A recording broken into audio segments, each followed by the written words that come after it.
Assalamualaikum warahmatullahi wabarakatuh. Saya Devi Ismayati, dosen program studi pendidikan profesi bidan dari Poltekkes Aisyah Banten. Pada kali ini saya akan menyampaikan unjuk kerja Tridharma Perguruan Tinggi pada bidang pengajaran mata kuliah komunikasi terapeutik dalam asuhan kebidanan.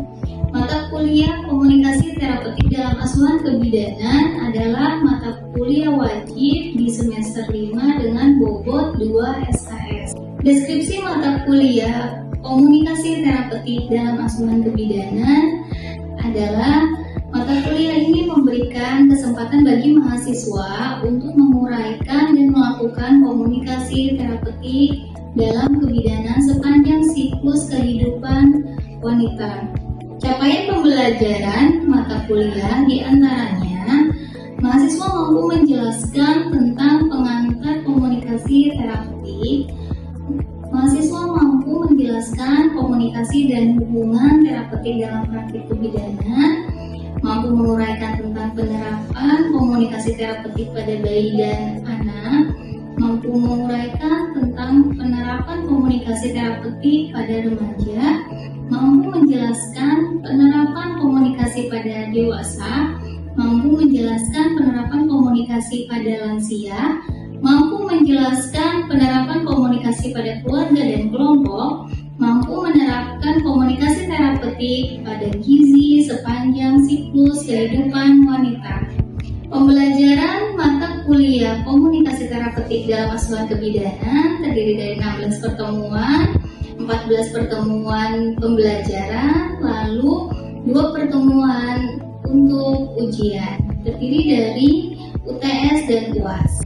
Materi pembelajaran diantaranya pengantar komunikasi terapeutik, komunikasi dan hubungan terapeutik dalam praktik kebidanan, penerapan komunikasi terapeutik pada bayi dan anak, remaja dewasa, lansia, keluarga dan kelompok, lalu penerapan komunikasi terapeutik pada kasus gizi bayi dan anak, remaja dan pranikah, ibu hamil, ibu bersalin, nifas, lansia, keluarga dan kelompok.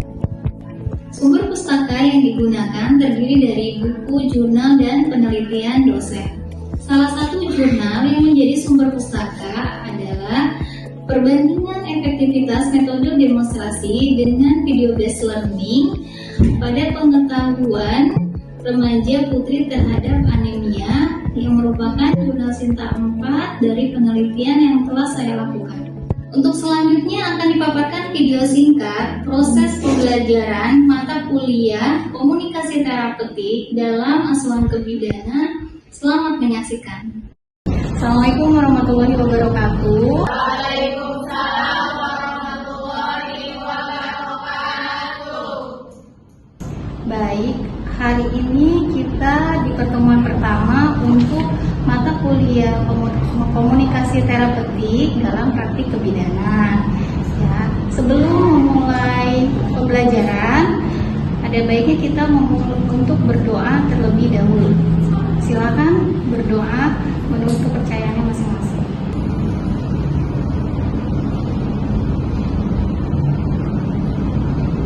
Berdoa selesai. Baik, pembelajaran silakan absen terlebih dahulu di aplikasi Sehat.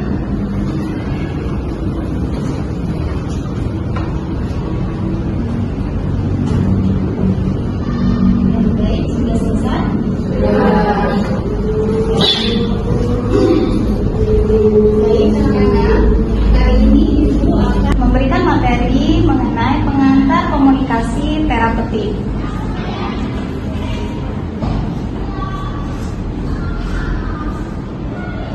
Berikut capaian pembelajaran yang harus kalian capai setelah mendapatkan materi pengantar komunikasi terapeutik.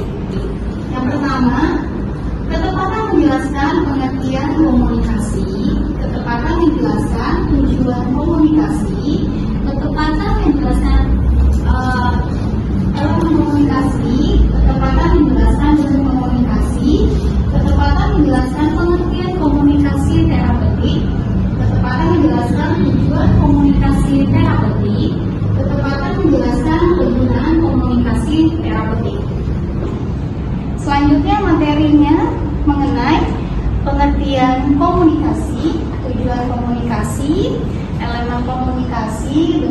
komunikasi, pengertian komunikasi terapeutik, tujuan komunikasi terapeutik, dan kegunaan komunikasi terapeutik.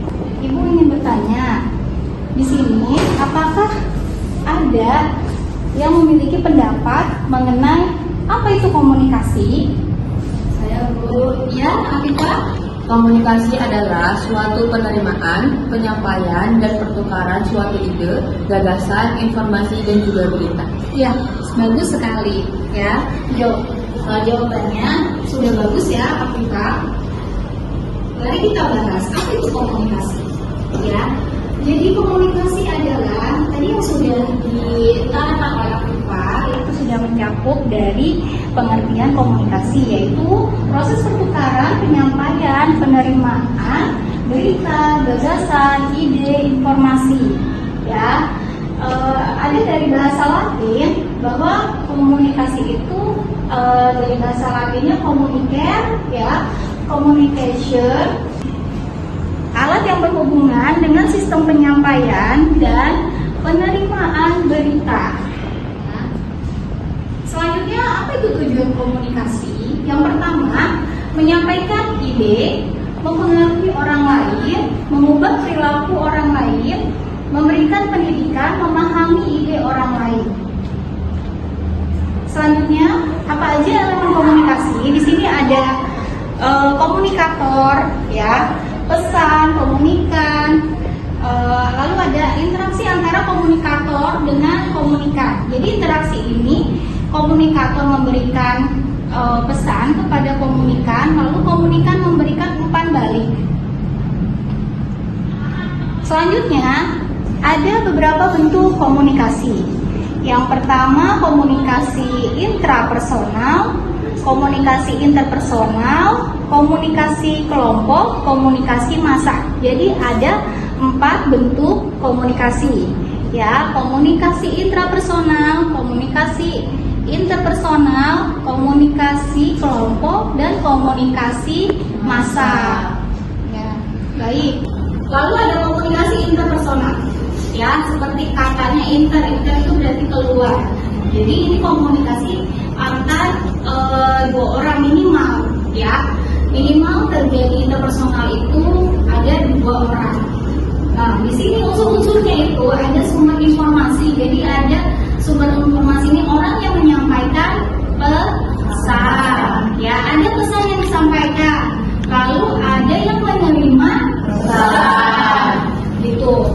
Ya, lalu ada umpan balik. Jadi kalau kalian ngomong sama teman, didiemin, dicuekin, itu nggak terjadi komunikasi interpersonal. Jadinya komunikasi apa kalau ngomong? Gitu ya, biasanya sendiri ngomongnya. Kemudian ada komunikasi kelompok. Komunikasi kelompok ini terjadi dalam suatu kelompok. Jadi kelompok itu sendiri itu kumpulan, ya, beberapa orang. Ya, bentuknya pesan yang disampaikan itu ditujukannya ke semua orang. Jadi ke publik, ya, ke banyak orang kalau untuk massa. Contohnya ada TV, radio, internet, sekarang zamannya apa, medsos, ya. Itu komunikasi massa. Ada beberapa ciri dari komunikasi massa ini, yaitu bersifat tidak langsung, satu arah. Jadi kalian kan lihat berita di medsos itu nggak ada komen dari itunya, ya, dari yang membuat beritanya. Maksudnya kalau cuma lihat nggak ada, tapi kalau kamu komen itu kan dibalas, itu terjadi komunikasi interpersonal. Ya. Lalu ini terbuka, artinya terbuka untuk semua orang, ya, informasinya. Lalu komunikannya tersebar luas, ya. Nah, berikut ada jurnal, ya, jurnal penelitian. Jadi yang berjudul Perbandingan Efektivitas Metode Demonstrasi dengan Video Based Learning atau VBL terhadap peningkatan pengetahuan remaja putri tentang anemia, ya. Nah, ini terjadi bentuk komunikasi apa di dalam penelitian ini? Ada yang bisa menjawab? Baik Bu, Ya, Alif, silahkan. jadi di dalam jurnal ini ada dua bentuk komunikasi. Yang pertama bentuk komunikasi kelompok berupa demonstrasi dan bentuk komunikasi massa berupa video. Ya, baik, sudah bagus ya, teman-teman. Jadi di sini ada dua bentuk komunikasi ya yang terjadi dalam jurnal ini. Yaitu demonstrasi itu merupakan bentuk komunikasi ke kelompok ya, dan video itu bentuk komunikasi massa ya. Jadi ada dua bentuk komunikasi ya. Selanjutnya kita masuk pada komunikasi terapeutik. Nah, komunikasi terapeutik itu merupakan komunikasi interpersonal ya. Tadi kita sudah mempelajari 4 bentuk ya.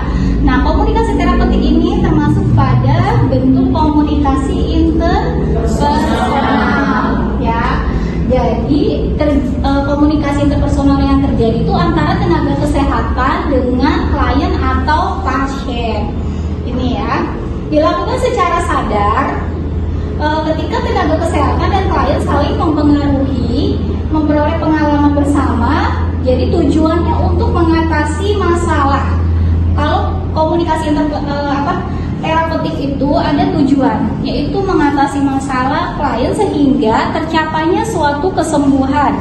Ya, pasti yang datang ke dokter ya, bidan atau tenaga kesehatan itu ada masalah kesehatan, memiliki keluhan, pengen ada pemecahannya ya.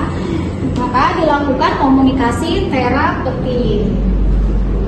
Tujuan komunikasi terapeutik yang pertama, memperbaiki pengalaman emosional klien, membantu mengatasi masalah klien untuk mengurangi beban perasaan dan pikiran. Jangan bidannya nambah beban ya. Jadi harus kita yang mengurangi beban klien, membantu mengambil tindakan yang efektif untuk klien dan pasien atau pasien, mencapai tingkat kesembuhan yang diharapkan. Akhirnya komunikasi terapeutik ini itu dapat menimbulkan kesembuhan pasien ya. Kegunaan komunikasi terapeutik, sarana terjadinya hubungan yang baik ya. Jadi kita harus punya bonding ke pasien. Karena kalau sudah dekat, pasien juga pasti akan menerima saran kita, sehingga pasien itu akan cepat sembuh ya, karena menerima saran-saran dari bidan. Mengetahui keberhasilan tindakan kesehatan yang telah dilakukan sebagai tolak ukur kepuasan pasien, sebagai tolak ukur komplain, tindakan dan rehabilitasi. Jadi banyak kegunaan dari komunikasi terapeutik ini. Ya. Selanjutnya komunikasi sebagai elemen terapi, memiliki tujuan terapi, memberikan efek kesembuhan pada klien ya. Baik, sekian materi dari Ibu. Selanjutnya ada yang bisa menyimpulkan dari materi yang sudah disampaikan? Saya Bu. Ya, silakan Rosa. Jadi komunikasi itu adalah proses pertukaran, penyampaian, penerimaan berita, gagasan, ide. Nah, baik, bagus sekali Ocha sudah menjawab kesimpulan dari materi hari ini. Selanjutnya Ibu ingin bertanya ya, apa kegunaan dari komunikasi terapeutik? Ya, silakan Ayura. Untuk mengetahui keberhasilan tindakan kesehatan Ibu. Ya, bagus sekali ya jawabannya. Baik, apakah sudah mengerti untuk materi hari ini? Ibu. Ya, baik, apabila sudah mengerti, Ibu cukupkan sekian ya. Terima kasih. Silakan untuk berdoa sebelum pulang.